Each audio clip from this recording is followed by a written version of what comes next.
Hello friends, आज की इस वीडियो में हम बात करने वाले हैं डेटा रिडंडेंसी के बारे में। तो डेटा रिडंडेंसी प्रॉब्लम किस प्रकार से वर्क करती है और क्या होती है, तो आइए हम देखते हैं। Data redundancy is a problem that occurs when we store data into the files. जब भी हम डेटा को फाइल्स में स्टोर करते हैं तो हमें डेटा रिडंडेंसी की प्रॉब्लम क्रिएट होती है। तो फाइल्स पे डेटा स्टोर करने पर डेटा रिडंडेंसी की प्रॉब्लम किस प्रकार से क्रिएट होती है, तो उसे हम देखते हैं। क्योंकि जब भी हम डेटा को फाइल्स में स्टोर करते हैं तो there is no management system to handle the store data in the files. जो भी डेटा हमने फाइल्स में स्टोर किया है उसको मैनेज करने के लिए वहाँ पर कोई मैनेजमेंट सिस्टम नहीं होता है। तो जो भी हम डेटा देते हैं या गार्बेज डेटा भी वो फाइल्स स्टोर कर लेती है। तो इसीलिए यहाँ पर डेटा रिडंडेंसी की प्रॉब्लम क्रिएट होती है। तो डेटा रिडंडेंसी की प्रॉब्लम के कारण ही हम एसक्यूएल का यूज़ करते हैं, जो कि हमारी होती है स्ट्रक्चर्ड क्वेरी लैंग्वेज।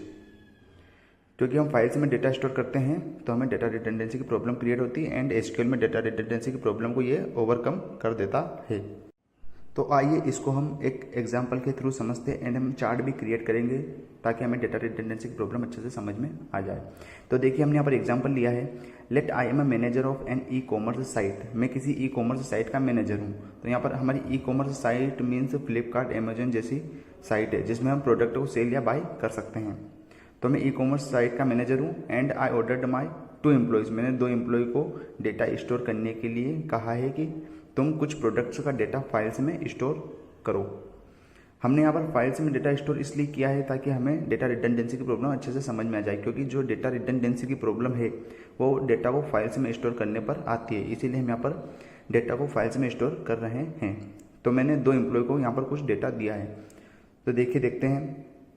मैंने एम्प्लॉय 1 को कुछ डेटा दिया है। तो देखिए, उसमें कुछ प्रोडक्ट्स हैं एंड उनकी प्राइस है। तो हमारे पास प्रोडक्ट है ए, बी एंड सी एंड उनकी कुछ प्राइस है। देखिए 50, 30 एंड 80। तो ये मैंने एम्प्लॉय 1 को कुछ डेटा दिया था फाइल्स में स्टोर करने के लिए एंड कुछ डेटा हम एम्प्लॉय 2 को देते हैं। तो देखिए, हमने यहाँ पर एम्प्लॉय 2 को भी कुछ डेटा दिया है जिसमें हमारे पास प्रोडक्ट है x, y and a and उनकी कुछ प्राइस है 90, 110 एंड 60।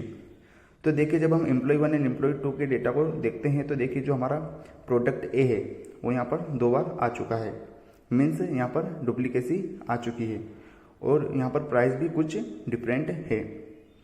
तो ये जो हमने 2 एम्प्लॉय को डेटा दिया था और जो यहाँ पर ए डुप्लीकेसी हो गई है, इससे क्या प्रॉब्लम होगी, हमारा कस्टमर कन्फ्यूज़ होगा। कस्टमर कन्फ्यूज़ किस प्रकार से होगा, तो वो जब भी हमारे डेटा को देखेगा, मीन्स अगर उसे प्रोडक्ट ए खरीदना है तो वो देखेगा कि दोनों प्रोडक्ट जो ए है उसमें से कौन सा वाला प्रोडक्ट ए सही है, which product is A and which is not. जो प्रोडक्ट ए है वो कौन सा वाला सही है एंड कौन सा गलत है।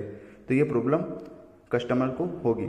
और अगर हम इन शॉर्ट समझे डेटा रिडंडेंसी को, तो डेटा रिडंडेंसी एक प्रॉब्लम है जो अलाउ करती है डुप्लीकेट डेटा को एंटर करने में, जो एसक्यूएल नहीं करती है।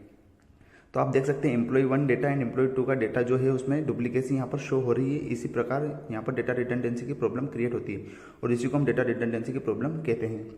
अगर ये सेम डेटा हम एसक्यूएल में स्टोर करते हैं तो एम्प्लॉय 2 जब ए प्रोडक्ट को स्टोर करता तो एसक्यूएल उसे मना कर देता, मीन्स डोंट अलाउ करता, बिकॉज वो कहता कि जो प्रोडक्ट ए है वो पहले से ही स्टोर्ड है। तो इसी प्रकार एसक्यूएल डेटा रिडंडेंसी की प्रॉब्लम को ओवरकम करता है। आई होप आपको आज की वीडियो अच्छी लगी होगी। वीडियो अच्छी लगी हो तो लाइक करें, शेयर करें एंड चैनल को सब्सक्राइब करना ना भूलें। Thank you.